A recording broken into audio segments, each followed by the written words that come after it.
Mary, Queen of Scots, the untold saga of Mary, Queen of Scots. Mary was born on December 8, 1542, to King James V of Scotland and Marie de Guise. 6 days later, her father died suddenly, probably from illness, though some say sheer exhaustion from fighting the English. And just like that, baby Mary became Queen of Scotland before she could even hold her own rattle. Imagine being crowned monarch while still in diapers. Talk about starting your LinkedIn profile early. Since she was obviously too young to rule, her main skill at the time was drooling. Scotland was governed by regents. Her mother, Marie de Guise, stepped in, but the kingdom was already a political pressure cooker. When Mary was 8 months old, she was betrothed to Prince Edward, son of King Henry VIII of England. The idea was simple: marry the babies, unite the crowns, stop the fighting. Easy, right? Wrong. Scotland's Catholic nobility hated the plan. Why? Because Henry VIII had broken with the Catholic Church, declared himself head of the Church of England, and spent years bullying Scotland. To them, marrying Mary to Edward was like inviting the school bully to Thanksgiving dinner. So the deal was scrapped, and tensions only got worse. To keep Mary safe and strengthen ties with Catholic France, she was shipped off at age 6 to live at the French court. King Henry II of France reportedly called her the most perfect child he'd ever seen, which makes you wonder how many kids he'd actually seen. Was he just comparing her to toddlers throwing tantrums in the palace nursery? Mary thrived in France. She was educated, pampered, and eventually married the Dauphin, Francis, in 1558. The next year, Francis became King of France, and Mary became Queen Consort. But Francis died suddenly in 1560, leaving Mary widowed at just 18. France waved goodbye, and Scotland said, "Guess what? You're coming home." Back in Scotland, Mary was basically a foreigner. She was Catholic in a country that was increasingly Protestant, and she had more French manners than Scottish grit. Still, she tried to play nice. She didn't force her religion on her subjects, and they tolerated her. But her cousin, Queen Elizabeth I of England, wasn't thrilled. Elizabeth refused to name Mary as her successor, even though Mary had a strong claim to the English throne. Their relationship was like two rival queens in a chess match, smiling politely while plotting each other's downfall. Loving the story? Be generous. Hit subscribe and tap the bell so you never miss the next chapter. In 1565, Mary married her cousin Henry Stuart, Lord Darnley. At first, she liked him. He was Catholic, handsome, and strengthened her claim to the English throne. But Darnley quickly revealed himself to be arrogant, immature, and about as useful as a chocolate teapot. Mary excluded him from politics.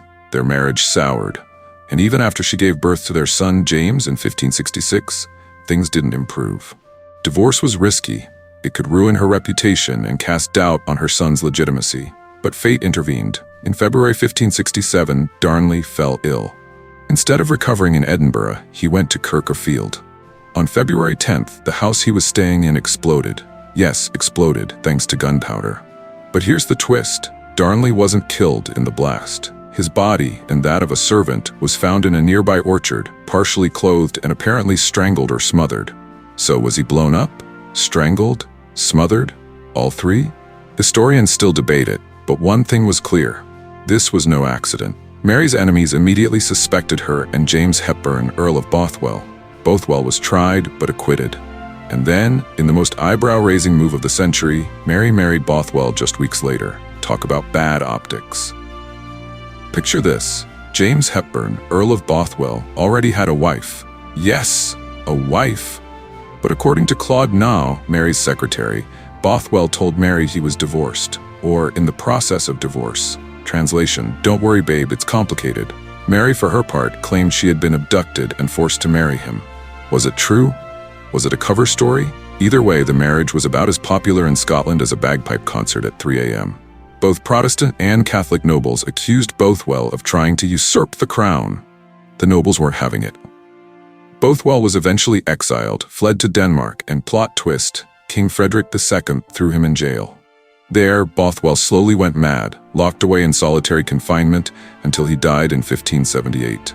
A tragic end for the man who thought he could marry a queen and rule a kingdom. Meanwhile, Mary's enemies struck hard. In July 1567, she was confined to the gloomy Loch Leven Castle.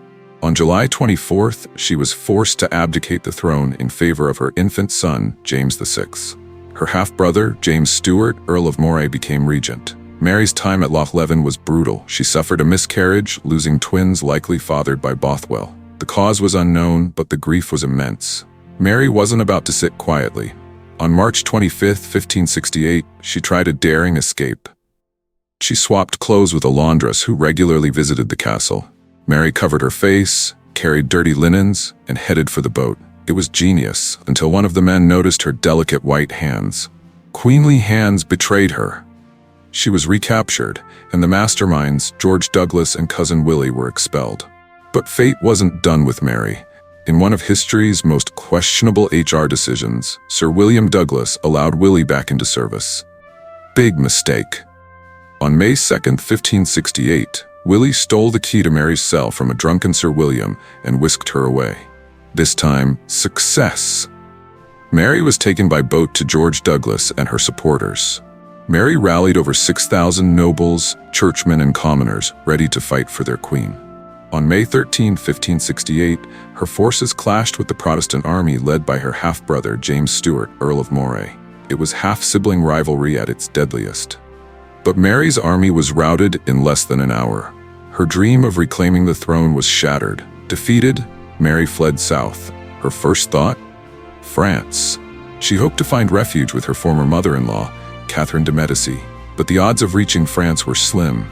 Too many dangers along the way. And even if she made it, Catherine wasn't exactly her biggest fan. The French court disliked Mary, seeing her as more trouble than triumph.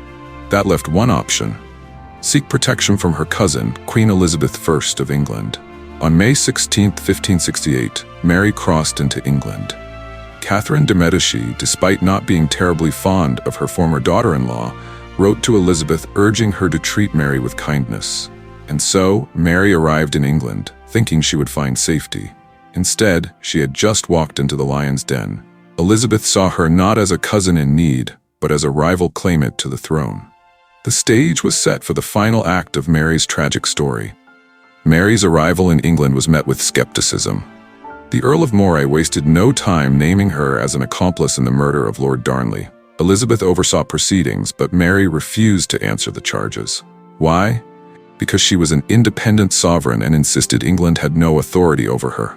Bold move, but it only made her look more dangerous. Elizabeth now had a Catholic queen with a legitimate claim to her throne, sitting in her backyard. That was like keeping a hungry lion in your living room and hoping it wouldn't notice the sofa. Enter Roberto Ridolfi, a Florentine banker, with more secrets than a spy novel. He carried messages between King Philip II of Spain, the Pope, and English conspirators. The plan? Overthrow Elizabeth and put Mary on the throne. But one of Ridolfi's messengers was caught carrying incriminating documents. The Duke of Norfolk was implicated and executed for treason. Mary wasn't directly tied to it, but suspicion grew. She was placed under close watch. Next up, Francis Throckmorton, a Catholic supporter of Mary. He tried to enlist France and Spain to rescue England from Protestantism. The conspirators even communicated with Mary. But Elizabeth's spymaster, the legendary Sir Francis Walsingham, sniffed it out. Throckmorton was executed in 1584, and though Mary's name was whispered, there wasn't enough evidence to nail her. William Parry, a government insider turned double agent, plotted to assassinate Elizabeth and crown Mary. He was caught and executed in 1585. Again, no solid evidence against Mary. Why was Mary never directly linked? She was careful with her correspondence. Conspirators often invoked her name to legitimize their plans, even without her consent. Elizabeth's enemies saw Mary as the perfect figurehead, whether she agreed or not. But the sheer number of plots made Mary look guilty by association. Elizabeth's government had had enough. In 1584, the Privy Council passed the Bond of Association, pledging that if Elizabeth was attacked, not only the assassins but any claimant to the throne in whose name the attack was made would be executed. Ironically, Mary herself signed it.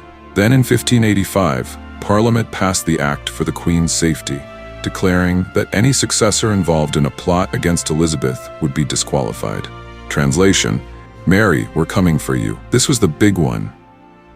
Anthony Babington, a devout Catholic, wrote to Mary about 6 assassins ready to kill Elizabeth. Walsingham intercepted the coded letters. Mary's fatal mistake? She wrote back on July 17th, suggesting the assassins might indeed be needed. Boom! That was the smoking gun. Babington and his crew were executed in September 1586. Their letters gave Walsingham the evidence to finally prosecute Mary. Mary's trial began in October 1586. At first, she refused to attend, claiming Elizabeth wasn't her sovereign. But when told the trial would proceed without her, she showed up. She defended herself brilliantly, arguing that England had no authority over her. But the evidence from the Babington letters was damning. She was found guilty of treason. A crowd of hundreds gathered at Fotheringhay Castle. Mary, dressed in black, wore a veil and faced death with courage. The executioner swung once, twice, 3 times before severing her head. He held it aloft and cried, "God save Queen Elizabeth. May all the enemies of the true evangel thus perish." Elizabeth was reportedly shaken. She claimed she hadn't meant for Mary's death warrant to be carried out so quickly. Classic "oops, did I do that" moment. Mary's son, James VI of Scotland, played it smart. He didn't avenge his mother but kept relations with Elizabeth cordial. This patience paid off. When Elizabeth died in 1603, James inherited the English throne, becoming James I of England. The crowns of Scotland and England were finally united. Mary's execution became a rallying cry for Catholics across Europe. To them, she was a martyr. To Protestants, she was a traitor. Her legacy lived on in plays, poems, and endless debates. Even centuries later, she remains one of history's most fascinating figures. Part tragic heroine, part political pawn, part dangerous rival. Mary's life was a whirlwind of power, plots, and peril. From baby queen to prisoner, from hopeful bride to executed rival, her story is proof that history can outdo any fiction. Loving the story? Be generous. Hit subscribe and tap the bell so you never miss the next chapter.